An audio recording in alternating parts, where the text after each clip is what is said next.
Connecticut's #1 local news.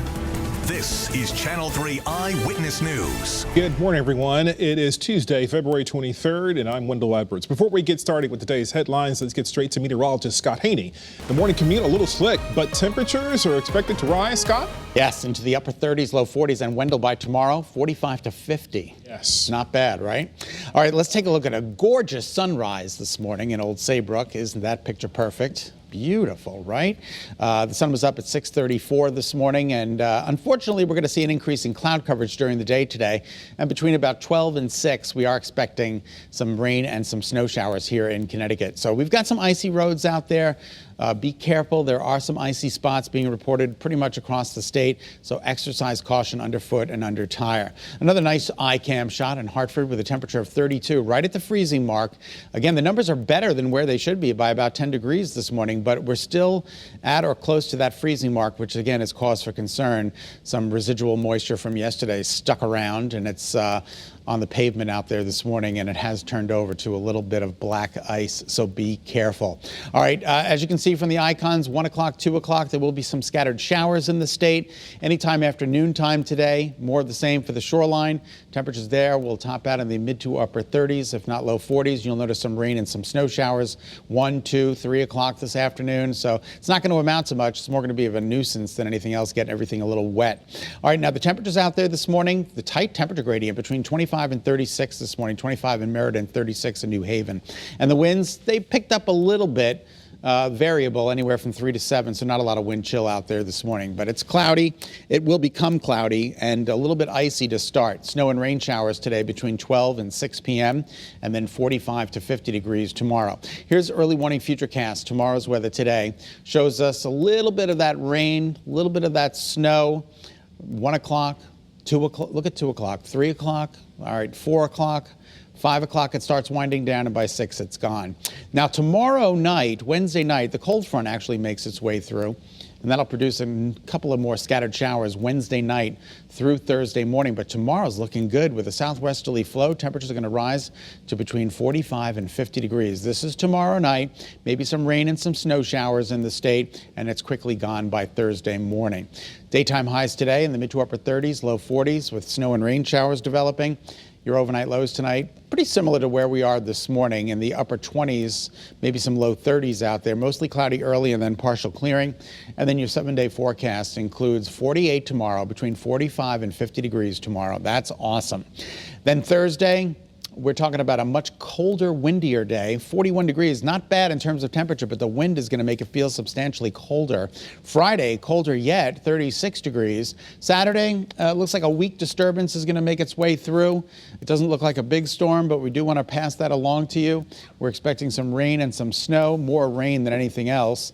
And then Sunday, 50 degrees with partly to mostly sunny skies. Sunday looks great. Monday, we're talking about some rain and some snow showers. It could be a little bit of a storm on Monday, but it doesn't look, with a 42-degree temperature, it's not going to be all snow.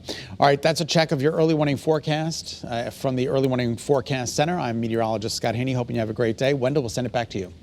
We are on top of the vaccine rollout after some big announcements from the governor's office. Major changes are being made to Connecticut's rollout plan. The state will be inoculating people now based on their age instead of job or medical condition. Channel 3 Eyewitness News reporter Aya Galau says there is one profession, though, that will be getting a vaccine regardless of age. A major shift in Connecticut's vaccine rollout nearly 1 year into the pandemic. Connecticut will now carry out a mostly age-based vaccination schedule. Here's the breakdown. Starting March 1st, teachers in those ages 55 to 64 will be able to get vaccinated. On March 22nd, it'll be those 45 to 54. April 12th, 35 to 44-year-olds can get vaccinated. And then lastly, on May 3rd, those ages 16 to 34 will be able to get their shots. The governor says his administration decided to focus on the close links between age and risk of contracting the disease after seeing the challenges that other states faced. It's not working in terms of the lens was too broad. It was too badly ill-defined. Teachers are now eligible to get vaccinated starting next week.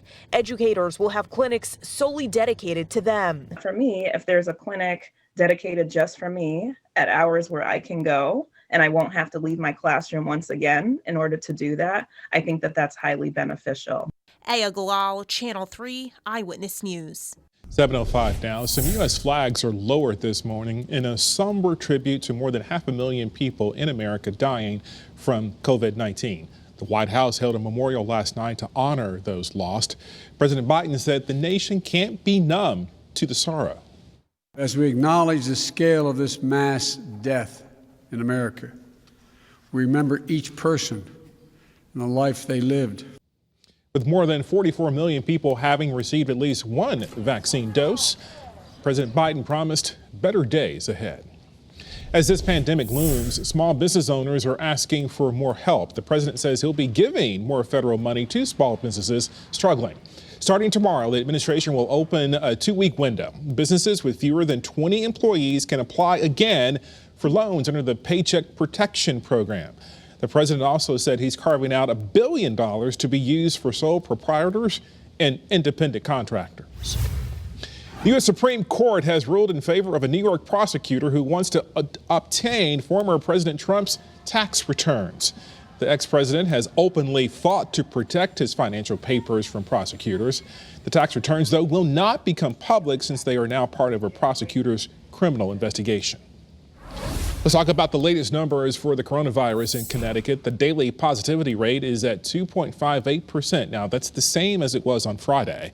More than 7,500 people, though, in our state died from the virus. Hospitalizations, however, are decreasing by the day as 35 less people are being treated here right now. You can find more about the latest numbers on the Channel 3 app. Now, we know you have questions, and tonight you can get some answers to your coronavirus queries. From 4 o'clock to 6:30 tonight, Aaron Connolly will be bringing you a behind-the-scenes look at the operation that's connecting Connecticut to the COVID vaccine. And that's the COVID Vaccine Appointment Assist Line. We are partnering with the United Way and the Department of Health to help answer your questions and what you may know and have about scheduling an appointment or about the COVID vaccine process. We'll have live interviews each half hour, and you can join in on the conversation as well. Just call the number on your screen, 877-918-2224. New information this morning on United Airlines Flight 328 that had engine failure shortly after takeoff. The National Transportation Safety Board says metal fatigue could have caused that engine to burst into flames. You see the debris that fell into this town in Colorado. United plane was heading from Denver to Hawaii. It had just taken off when that engine exploded and caught fire. Investigators believe the problem appears to have been with 2 fan blades on the Boeing 777. It was a Pratt & Whitney engine. There was minor damage to the aircraft body. One place was at the wing-to-body fairing, now where the wing joins the body of the airplane. There were also dings and nicks in other places on the wing, but there was no structural damage. Take a look at this. The NTSB released this picture. You see this damage? And these are investigators examining it. United has grounded all 777s, while Pratt & Whitney also looks into what happened here. Eversource's expenses from Tropical Storm Isaias may be coming out of your pocket. The electric company CEO says the utility expects to recoup those costs with customer charges. That tropical storm left around 675,000 people without power. In some cases, customers were in the dark for more than a week. On a call, CEO James Judge predicted the Public Utilities Regulatory Authority would approve getting back some of the $228 million spent on storm response from customers. Distance learning, remote learning, certainly has not been the same for students, and many are struggling. But is it enough to consider holding your child back a grade? One superintendent says parents might think it is the best for their child, but most times he says it is not. I know there's a increase in parents talking about it. I don't actually see an increased need to actually do that this year because of the issues that have spread across all strata of education. West Hartford School Superintendent Tom Moore says school districts are aware there are learning gaps, and he believes that repeating a grade is often not the answer, especially when other students, if not an entire class, are in the same boat. Thanks so much for tuning in to Eyewitness News. Remember, you can get news and weather updates anytime on the Channel 3 app. Thanks for being here. Have a great day.